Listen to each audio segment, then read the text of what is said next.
Welcome back to the last session in this module, where we'll be looking at establishing compensation and benefits. How did you find the last activity, by the way? Identifying your star candidate. I'm sure you found it very useful. When you found your star candidate, of course, you want to make sure that the pay and the benefits is going to be attractive enough for them to say yes to the job. So the objective of this session is to define the role of compensation and benefits. We will also describe the tools that can be applied to set up an adequate compensation and benefits system. So, what is compensation? Compensation is the total cash and non-cash payments that you give to an employee in exchange for the work that they do for your business. Now, compensation includes the basic pay, as we call it, maybe monthly or hourly wages, sales commission, overtime, bonus pay, allowances, maybe shift allowance, transport allowance, recognitions or special merit awards, insurance, stock options, things like that. All of these things make up compensation. Now, when we talk about benefits, what do we mean? Employee benefits are defined as indirect, non-cash or cash compensation paid to an employee above and beyond the regular salary or wages. So what we're saying is that benefits are offered to employees to enhance the compensation package received by employees. Let's look at some type of benefits. There's a whole range. We have insurance.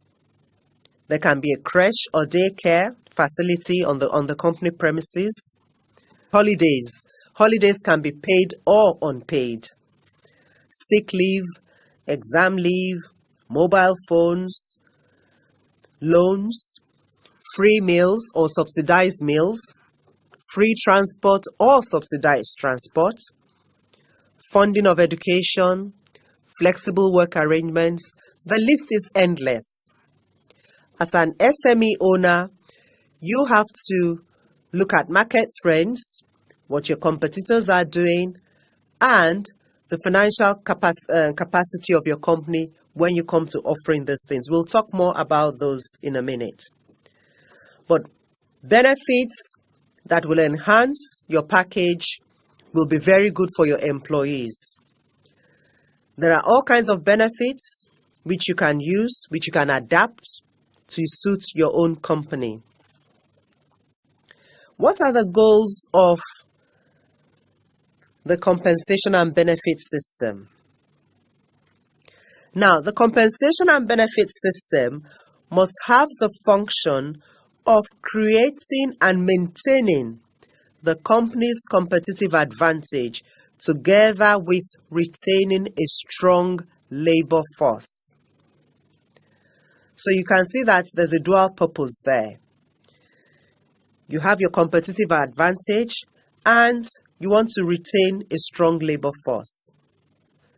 So one of the most important components of running a successful business is keeping your employees happy and providing them with enough incentive to maximize their productivity.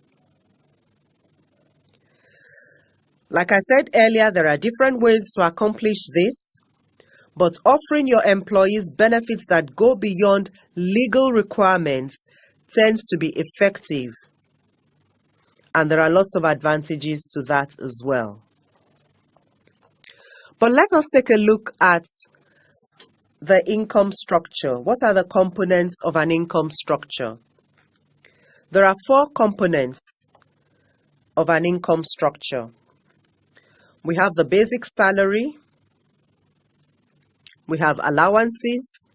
Now, under allowances, you can have allowances that relate to hazardous situations, seniority, telephone, and so on. We have bonus. And of course, under the bonus, it can be linked to productivity or quality, individual performance, or the company's overall output. And then lastly, the last component is benefits. And we listed a whole list of benefits earlier on. In addition to your income structure, most employees always look at the pay first, isn't it? So, you have to make sure that your pay scales are reasonable. And what do we mean by reasonable pay scales? Your compensation and benefits system should be based on your business goals. Your compensation and benefits budget will depend on your financial capacity. And the structure of your compensation, benefits, and bonuses should be reasonable. So there are three elements here. Based on business goals, depend on your financial capacity, and should be reasonable. How can you say your pay scale is adequate?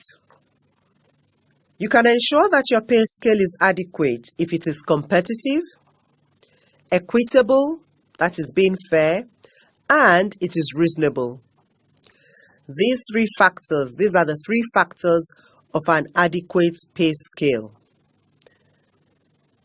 A pay scale will be judged adequate if it is competitive, equitable, and reasonable.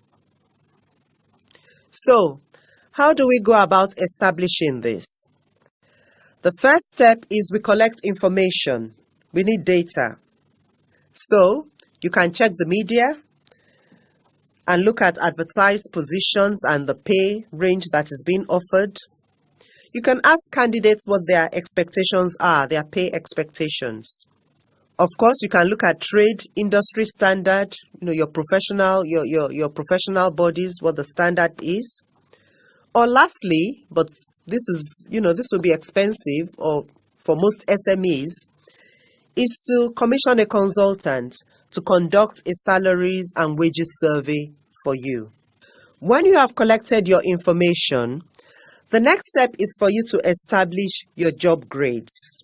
The first thing is you have to summarize separate jobs into groups. Next, you then establish the job grades and their respective criteria. And lastly, you have to match the job groups to the appropriate job grades. Let's see an example in the next slide. Now you can see from this slide that in the first table, we have the group and the job. If you look at the right column first, where we have job, sales director is the job. It falls under the group for directors. So that means that if you have a sales director, finance director, advertising director, HR director, whatever, that is the job. They will all fall, all those positions, all those jobs will fall under the group of directors.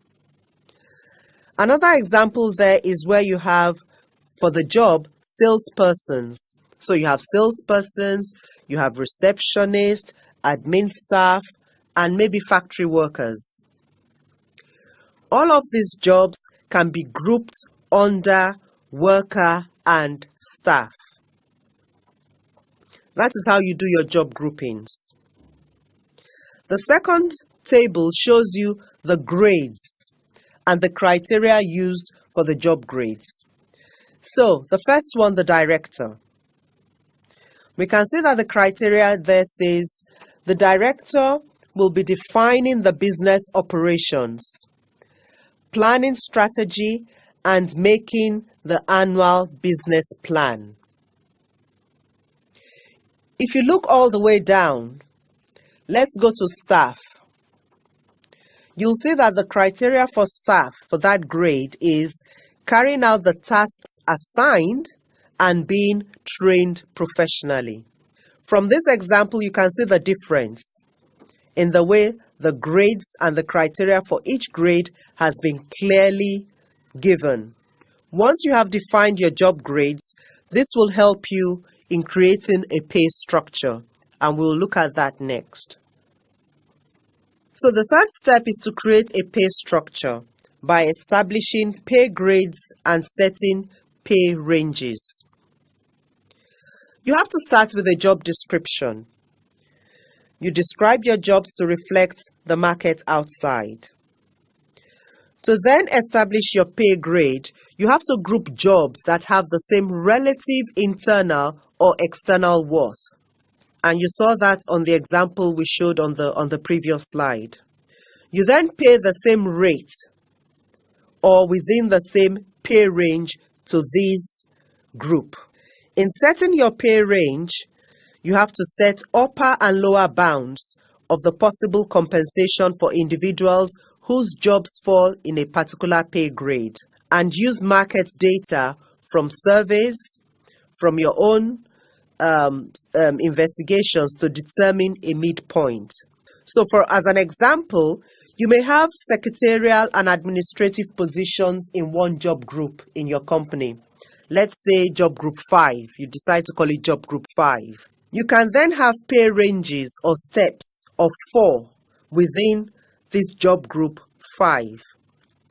This will mean that 2 employees can be on job group 5 but will be on different pay ranges or steps within that job group.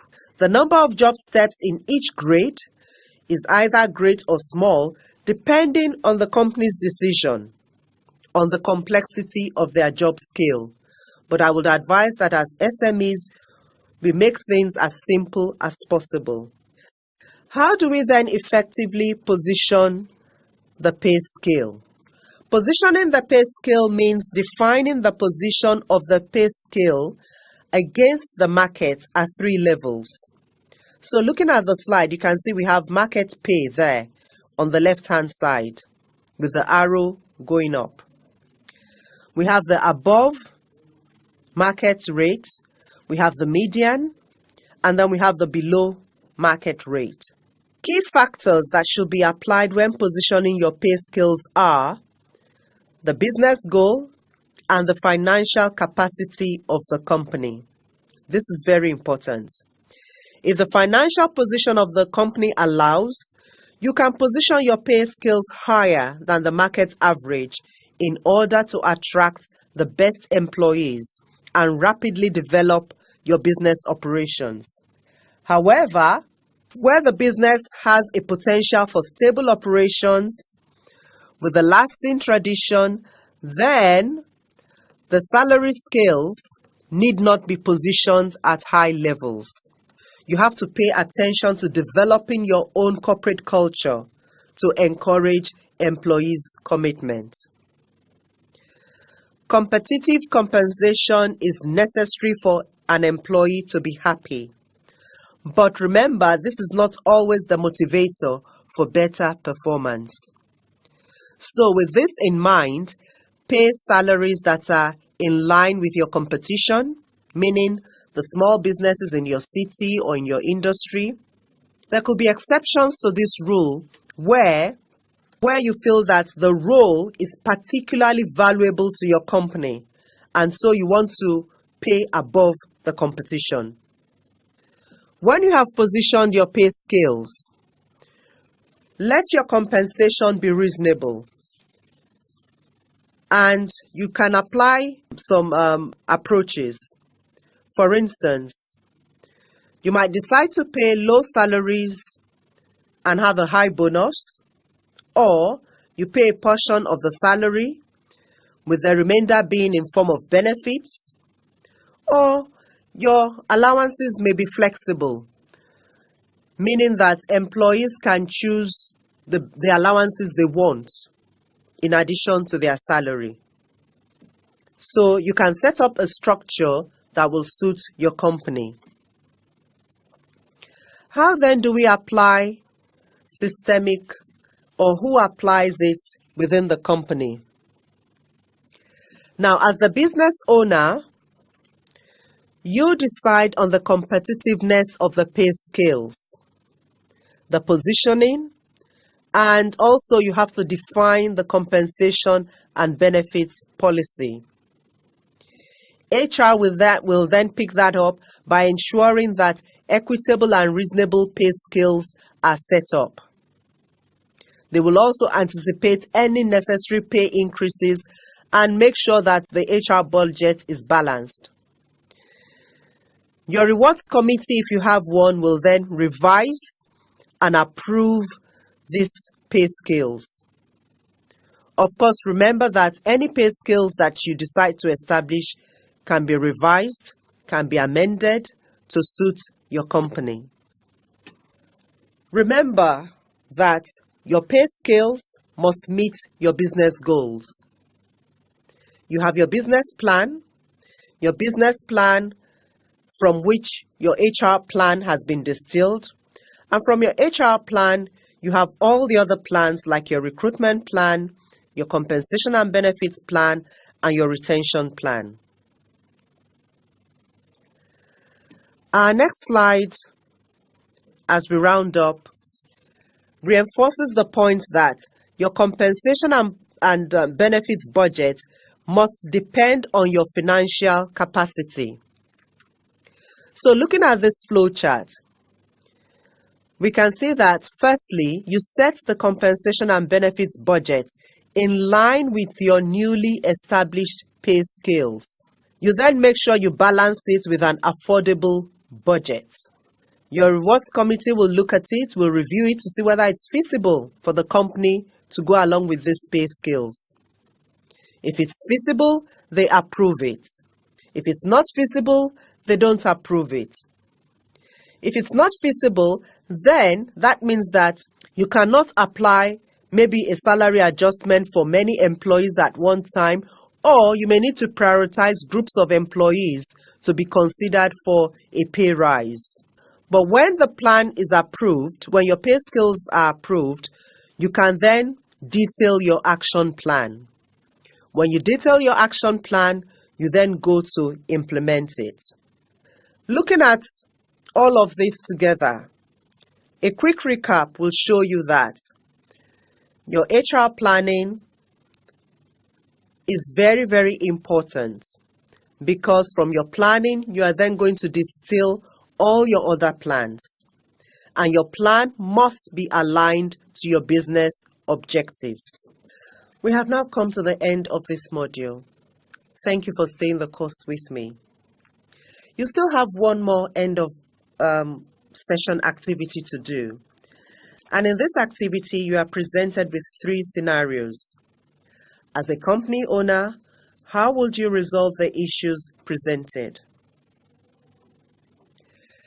As a recap, all the components of this module that we've gone through, good planning for HR, being the recruitment compass for your company, interviewing technique for identifying your star candidate, and having a robust compensation and benefit system will ensure that you attract and retain a competent and loyal workforce. I hope you have found this module enlightening and helpful for your business. You'll now have 35 multi-choice questions for your assessment. I wish you all the very best. Thank you.